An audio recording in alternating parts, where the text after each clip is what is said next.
Assalaamu calaykum waraxmatullaahi wabarakaatu. Daawadayaal kusoo dhawaada barnaamijkii Ogaalka Dunida oo aad ka daawataan channelka Wanaag Media.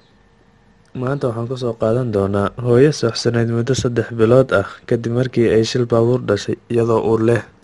Hooyadan oo lagu magacaabo Amila Bana ayaa uur 6 bilood ah lahayd markii gaadhiga booliiska ee ay saarneyd kula qaraxay magaalada Basidas oo ku taalla waqooyiga bari ee dalka Argentina, waxaana dhaawac culus kaga dhacay madaxa, kaas oo sababay in dhiig kaga furmo maskaxda oo ay miyir darsoon buuxda gasho.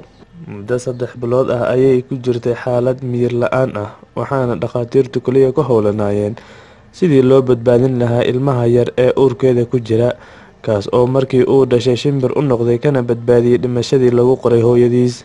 Sida jariirada Daily Mail ee dalka Ingiriis ka soo baxda ku warantay, hooyo Amila Bana ayaa wax dhaqdhaqaaq iyo hadal toona laga haynin tan iyo markii ay shilka gashay, hase yeeshee waxa ay mar qura soo baraarugtay oo dhibaatadii laga fayday markii ay umushay ilmaheeda yar oo loo bixiyay Santino. Sida dhakhaatiirtu sheegeen, ilmahan yar ayaa loo diyaariyay haweeney u eedda ah oo lagu magacaabo Norma, laakiin markii uu dhashay ee hooyadii laabta loo saaray ayay bilowday inay hadasho kana jawaabto su'aalihii la weydiinayay.